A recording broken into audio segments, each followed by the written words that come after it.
School থেকে ফিরে এই রান্নাঘরে ঢুকেছি, খানিকটা টক দই পেতে রাখি। এই গরমে তো সেরকম করে কিছুই খেতে পাচ্ছি না।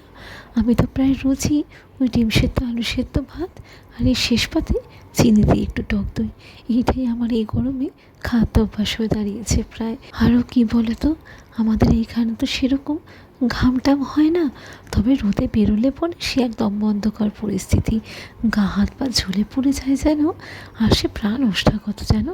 টেবিলের উপরে টক দইটা রেখে দিলাম, একটু গরমে থাকলে তাড়াতাড়ি বসেও যাবে। আজ রান্নাঘরে ঢুকে পড়েছি, আসলে রায়রিত্থির ফরমাইশ, অনেক দিন ধরে বায়না করছে ড্রাই চিলি চিকেন খাবো। এই রান্নাটা অবশ্য আমি যে খুব একটা ভালো করতে পারি তা না, তবে মোটামুটি শাশুড়ি মায়ের থেকে একটু শুনে নিয়েছি, মা দারুণ করে। এখানে তো সেরকম করে যে খুব ভালো পেঁয়াজ পাতা পাওয়া যায় তা না, এই যেটুকু যা ব্লিঙ্কিটে পেয়েছি ওইটাই নিয়ে নিয়েছি। একটু কেটে কুটে নেব, সেই সঙ্গে একটা গ্রিন ক্যাপসিকাম, পেঁয়াজ, আর সাথে রয়েছে ইয়েলো বেল পেপারটা। একটা লাল বেল পেপারও দেখছিলাম, তবে সেটার দামটা একটু বেশি। যাকে যেটুকু যা পেয়েছি এই দিয়েই একটু ভালো মতো করে দিই, তবে জানি না কতখানি কী করতে পারবো। এই সবজি কাটতেও তো বেশ খানিকটা সময় লাগবে, তবে এই রান্নাটার একটা মজা রয়েছে। এই ধরো ক্যাপসিকাম, বেল পেপার বা পেঁয়াজ সবই কিন্তু চৌকো চৌকো স্কোয়ার করে কাটতে হবে। এই দেখো না কতখানি পেঁয়াজ পাতা ফেলে দিলাম, একদমই সে শুকনো যেন ঘাসের মতো। যেটুকু পেয়েছি ধুয়ে টুয়ে নিই। আজ হিরোকে একটু তাড়াতাড়ি ফিরে এলো, ভালো হয়েছে।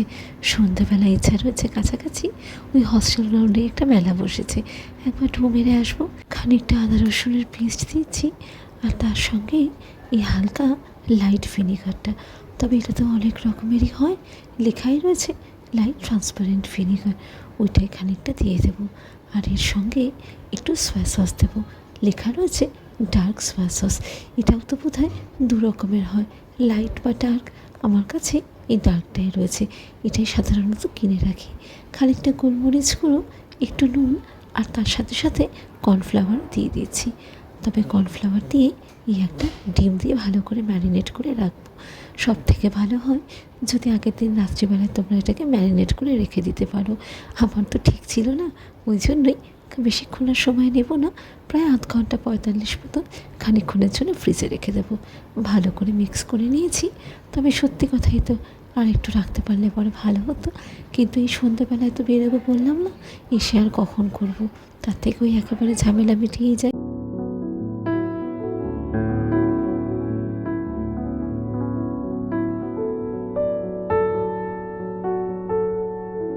কর্নফ্লাওয়ারটা চারিদিকে ছড়িয়েছে, দাঁড়াও রান্না শুরু করার আগে গ্যাসটা একটু পরিষ্কার করে নিই। তবে আমার যে কী বদ অভ্যেস জানো তো, রান্নাঘরে যদি এতটুকু জল পড়ে থাকতে দেখি, ঘরের যে প্রান্তে থাকি না কেন এসে আগে ওইটা মুছবো। মনে হয় যেন রান্নাঘরটা একদম পরিষ্কার পরিচ্ছন্ন টিপটপ থাকবে। মাঝে মাঝে তো হিরক রাগও করে, কিন্তু কী আর করবো বলো তো, কিছুতেই অভ্যাস বদলাতে পারি না। তবে এই চিলি চিকেনটা রান্না করতে যে খুব একটা বেশিক্ষণ সময় লাগে তা না, আয়োজনটাই খানিকটা বড়। রান্নাটা পুরোটাই সাদা তেলে হবে, একটু বেশি পরিমাণে তেল দিলাম প্রথমে। চিকেনগুলো ভেজে নেব, তবে ডিম টিম সব দিয়ে তো ম্যারিনেট করা রয়েছে, মনে তো হচ্ছে খুব ভালো হবে দেখতে। আসলে এই বড়াটা ভাজা হয়ে গেলে পরেই অর্ধেক কাজ গুছিয়ে যাবে। সামার ভ্যাকেশন পড়তে আর 2 দিন বাকি, যথারীতি ভীষণ খুশি, আর সেই সঙ্গে সঙ্গে ভোটের রেজাল্টের অপেক্ষা মাত্র। এবার পালা বদল হচ্ছেই। চিকেনগুলো ভেজে নিলাম, চল এবার বাকি রান্নাটুকু ঝটপট সেরে নিই। ওই তেলের মধ্যে বেশ খানিকটা আদা রসুনের পেস্ট দিয়ে দিচ্ছি, তবে তোমরা কিন্তু এটা রান্না করার সময় দফায় দফায়ও দিতে পারো। খানিকটা পেঁয়াজ পাতা দিয়ে দিলাম, এত সুন্দর একটা গন্ধ উঠছে। দাঁড়াও একটু ভেজে নিয়ে এবার পেঁয়াজ ক্যাপসিকামটা দিয়ে দেবো। হালকা আছে সতে করবো, সামান্য একটু নুন দিয়ে দিলাম, তবে নুনের আন্দাজটা কিন্তু তোমরা একটু বুঝে শুনেই দিও। আমি অবশ্য ভয় ভয় খুব অল্প করেই দিচ্ছি, যতবারই দিচ্ছি নামমাত্র। 2টো শুকনো লঙ্কা কেটে একটু দিয়ে দিলাম, দেখতেও ভালো হয়। তবে এবার একটা সস বানিয়ে নেব, পরিমাণ মতো টমেটো সস দিয়ে দিয়েছি, তবে তবে এটা কিন্তু একদম নর্মাল চিলি গার্লিক সব ছাড়া, সেই জন্যই আলাদা করে একটু গ্রিন চিলি সসও দিয়ে দিচ্ছি। এই সসের প্রিপারেশনটা কিন্তু এই রান্নার মেইন ইনগ্রিডিয়েন্ট, সেই মতো খুব বুঝে শুনে কিন্তু দিও। সাথে একটুখানি ডার্ক সোয়া সসও দিয়ে দিলাম। এবার ভালো করে মিক্স আপ করে নিয়ে ব্যালেন্স করার জন্য একটু চিনিও দিয়ে দেবো, খানিকটা হোয়াইট ভিনেগারও দিয়ে দিলাম জানো তো, তাহলে টেস্টটাও এনহ্যান্সড হয়ে যাবে আর সেই সঙ্গে সঙ্গে মিক্সচারটাও বেশ স্মুথ হবে। মোটামুটি তো হয়ে গেছে, একটু ভালো করে মিশিয়ে নিয়ে এবার কড়াইতে দিয়ে দেবো।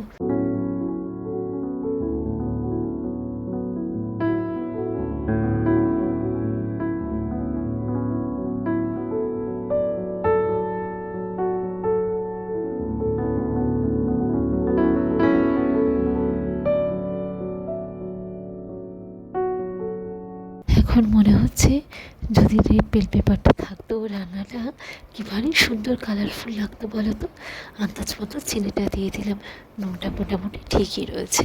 তবে একটা কথা খেয়াল রেখো, যখন এই সবজিগুলো ভাজবে গ্যাসটা কিন্তু সিমেই রেখো, তাহলে ক্রাঞ্চি ভাবটাও বজায় থাকবে। খানিকটা সাদা তেল এই শুকনো খোলায় একটু রোস্ট করে নিয়েছি, যেই মাত্রই কালারটা চেঞ্জ হতে শুরু করবে একটা সুন্দর গন্ধ উঠবে। এই যে হয়ে গেছে। তবে এর সঙ্গে আর একটু পেঁয়াজ পাতাও দিয়ে দিলাম, খানিকটা রয়ে গেছিলো তো, দেখে তো মনে হচ্ছে ভালোই হয়েছে। তবে এখন রাত্রিবেলা ওরা দুজনে খেয়েটেই বলুক। তোমরাও কিন্তু অবশ্যই কমেন্ট করে জানিও এই ছোট্ট রেসিপিটা তোমাদের কেমন লাগলো। তবে চিলি চিকেন করার তো নানা রকম উপায় রয়েছে, আমার কাছে সব থেকে সহজ এটাই মনে হলো। আর আইরিতিও এই ড্রাই চিলি চিকেনটা খেতে এত ভালোবাসে, রেস্টুরেন্টে গেলে এটা তো প্রথমেই অর্ডার করবে। চলো এবার হাত মুখ ধুয়ে সন্ধ্যেটাতেই বেরিয়ে পড়বো। তাও তো দেখো না প্রায় 7:30 মতো বেজে গেল। কি গো না তো আমাদের কারণ না তো, আরে হ্যাঁ ওই পাশে হয়তো কাজ করছে না, এখানে দিয়ে রেখে চলে গেছে। এই মা ফুলটা তোলা হলো না গো। মে মাস পড়লে পরে অন্ধকার হতে হতে প্রায় 8টা বেজে যায়। প্রথম যখন ওয়েস্টার্ন সাইডে এলাম কিছুতেই সময়ের হিসাব মেলাতে পারতাম না, এখন তো অভ্যস্ত হয়ে গেছি। এই সন্ধ্যা আরতি শুরু হলো বলে চলো মন্দিরের সামনে গিয়ে 2 মিনিট দাঁড়াই।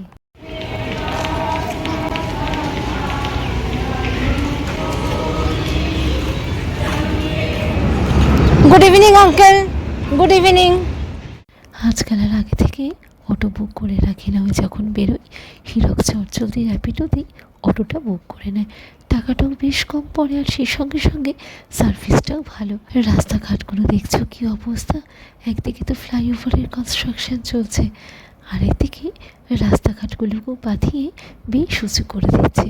তবে সত্যি কথা বলতে গেলে পরে এখানে বেশ তৎপরতার সঙ্গে কাজ হয়, কখনো দেখি না যে লোকজন বসে রয়েছে বা আজকে কাজ বন্ধ কালকে কাজ বন্ধ। 3 শিফটেই এই ফ্লাইওভার কনস্ট্রাকশনের কাজ চলছে আর তার সঙ্গে সঙ্গে রাস্তাঘাট মেরামতিও একই রকমভাবে এগোচ্ছে। প্রায় পৌঁছেই গেছি। লাইটিংটা এত সুন্দর লাগছে দেখতে, আর এই সবে সন্ধে নামছে তো বেশ আকর্ষণীয়। চলো ঘুরে একটুখানি দেখি আগে। তবে আজকের এই মেলাটা কিন্তু ভারতের বুক ফেয়ার, তার সাথে সাথে এসব আনুষঙ্গিক জিনিসগুলো বসেছে দেখতে পাচ্ছি। ট্র্যাম্পোলিনে নেটটা থাকাতে বেশ সুবিধা হয়েছে, বাচ্চাগুলো কি সুন্দর মনের আনন্দে হুল্লোড় করছে। পাশেই দেখো না ছোট্ট পুচকেদের একটা গাড়ির মেরি গো রাউন্ড, তারা কি সুন্দর শান্ত হয়ে বসে মজা করছে। চলো দিকটা একবার ঘুরে দেখি। এই যে ঢুকতেই একদিকে অন্যান্য জিনিসপত্র, আরেকদিকে বুক ফেয়ারের কাউন্টারটা, এটায় পরে যাব। আগে দাঁড়াও ইসলামিকের এখানে কি বিক্রি হচ্ছে একটু ঘুরে দেখি। হীরক তো মোটামুটি আমার হাত ধরে টানতে শুরু করেছে। আচ্ছা ইসকা কিতনা প্রাইস হ্যাঁ? इसका 350। কাপ সেটটা দেখতে তো ভারী সুন্দর ছিল, কিন্তু দামটা একদমই আয়ত্তের বাইরে। সেই মতো এদিকটা একটুখানি দেখতে এলাম, যদি কিছু পাই অল্প বিস্তর দামের মধ্যে তবেই কিনবো। এই জিনিসগুলো এইবারই প্রথম দেখছি গো। প্রদীপ রাখার জায়গা বলল, রিফ্লেকশন হলে পরে যেরকম ডিজাইন রয়েছে একদম দেওয়ালে সেম টু সেম প্যাটার্ন তৈরি হবে। ও মা এটা কি সুন্দর দেখতে, দেখো সেরামিকের ঝাঁঝরি, সবজিপাতি, ফল সবই ধোয়া যাবে। জিনিসটা এত সুন্দর দেখতে, বেশ পছন্দ হয়েছে। কিন্তু হীরকের মুখের দিকে তাকিয়ে আর আমি নেওয়ার সাহসই করতে পারলাম না। যাকে চলো এই ভেতরটা একবার ঢু মেরে আসি। সামনেই একটা ইমিটেশনের দোকান।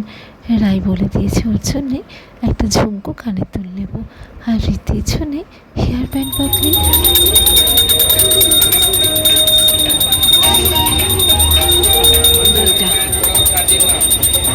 এই যেটা দেখো তো একটুখানি। হ্যাঁ, এটা ভাল লাগছে দেখো। এই কানের দুলটা এত চোখে ধরে গেছে, ওই দেখো না, এখন আবার ভিডিও কল করে দেখছি যদি এর থেকে ভালো কিছু থাকে। তবে এই দোকানের জিনিসের দামগুলো কিন্তু বেশ আয়ত্তের মধ্যে, সামান্যই মাত্র বলতে পারো। রাজস্থানীরা যেরকম টিকলি পরে সেই রকমই টিকলি দুটো দেখো না কি সুন্দর সাজানো রয়েছে। তবে জানি না ক্যামেরায় কতটা বুঝতে পারছো, অল্প করে কিন্তু মিনাকারি কাজও করা রয়েছে। হীরক ওই দোকান থেকে বেরিয়ে এসে সামনের দোকানে দেখছে যদি রায়ের জন্য আর একটু ভালো কিছু পাওয়া যায়। তবে এবার রীতির জন্য একটা হেয়ার ব্যান্ড কিনতে হবে। এইক্ষুনি ফোন করে বললো ডাইনিং টেবিলের জন্য একটা মোটা প্লাস্টিক, তার সঙ্গে একটা টেবিল ক্লথ কিনতে হবে। কিন্তু এখানে যেগুলো দেখছি সবই যেন কীরকম পাতলা, জানো তো, খুব একটা পছন্দ হচ্ছে না। আর ডিজাইনগুলো না সে কেমন পুরনো পুরনো। তার থেকে থাকছে এরকম চলছে, চলো ও যখন কলকাতায় যাবো এসপ্ল্যানেড থেকে দুটো ভালো কিনে আনবো। আসলে কী বলো তো, কাজ তো খুব নোংরা হয়ে যাচ্ছে জানো তো। তবে এই দোকানের কালেকশানগুলো বেশ ভালো। চলো ওদিকটা একবার ঘুরে দেখিয়ে আসি। মোটামুটি তো একই রকমের জিনিস। আর এখানে এসব টুকটাক খাবার দাবার বিক্রি হচ্ছে, সবই গুজরাটিদের মুখরোচক খাবার দাবার।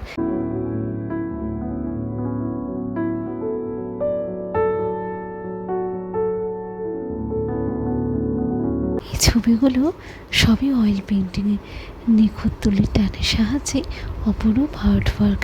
সত্যি মনে হচ্ছে যেন একটা আর্ট এক্সিবিশনের সামনে দাঁড়িয়ে রয়েছি।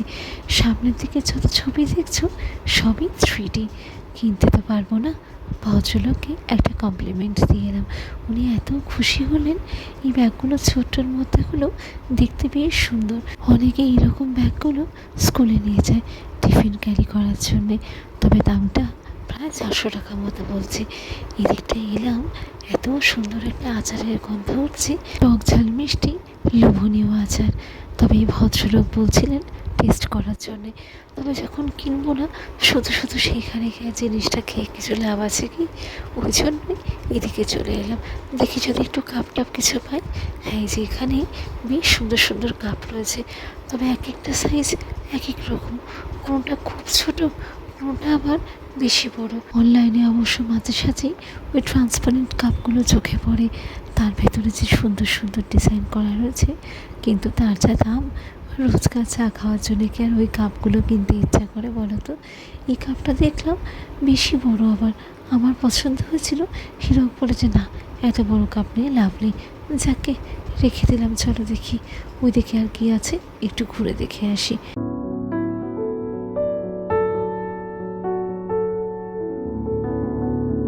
কাঠের এই আসবাব সামগ্রীগুলো কি ভীষণ চমকপ্রদ। বাইরে যে কটা ফ্লাওয়ার ভাস রয়েছে, সত্যিই চোখ ফেরাতে পারছি না। আর এইরকম দোলনা প্রত্যেকের বাড়িতেই সাজানো। দোকানের প্রত্যেকটা জিনিসই আউটস্ট্যান্ডিংলি ক্রাফটেড। আর বললো সেগুন কাঠের তৈরি করা, তার তো দাম হবেই। এই দেখো না, এই ঝুড়িটা ফল রাখার, কি ভীষণ ইউনিক দেখতে বলো। ইস, দেখেই লোভ লাগে গো। তবে এখানে যে চপিং বোর্ডটা দেখতে পাচ্ছ, ছোট্ট হলেও বেশ ভারী, দামটাও তাই গো। কি সুন্দর সুন্দর শোপিস দেখো না, দুধওয়ালার সাইকেল। তবে এই দুধের কন্টেনারগুলো কিন্তু প্লাস্টিকের। দামটা বড্ড বলছে, যদিও বা কিনতাম না, তবু দেখতে সুন্দর লাগছে তো আউট অফ কিউরিওসিটি জিজ্ঞেস করেছিলাম। বেশিরভাগ লোকই দেখে দেখে ফিরে যাচ্ছে। দামটা সত্যি ধরাছোঁয়ার বাইরে। তবে এই ভদ্রলোক দম্পতি, ওরাই একমাত্র দেখলাম ওই ছোট্ট ছোট্ট দুটো কামান কিনলো। খাবারগুলো কি সুন্দর করে সাজানো রয়েছে, আর বাতাসে এত সুন্দর একটা অ্যারোমা। অনেকক্ষণ খিদেও পেয়ে গেছে। ছোট্ট এক প্লেট পাপড়ি চাট খেয়ে নিই, ওটাই ভীষণ পছন্দের খাবার গো। খেলাম বটে, নিতান্তই সাদা। এগুলো তোমাদের বাড়িতে ছিল না? গীতা স্যার। হ্যাঁ, কত রকমের যে বই রাখা রয়েছে। তবে এইসব দেখতে দেখতে ছোট্টবেলার কথা মনে পড়ে গেল। স্কুলে থাকতে শার্লক হোমস বা ন্যান্সি ড্রিউর বইগুলো লাইব্রেরি থেকে নিয়ে পড়তাম। সে কত বছর আগের কথা। আজ এই অবধি। আবার পরে দেখা হবে। টাটা।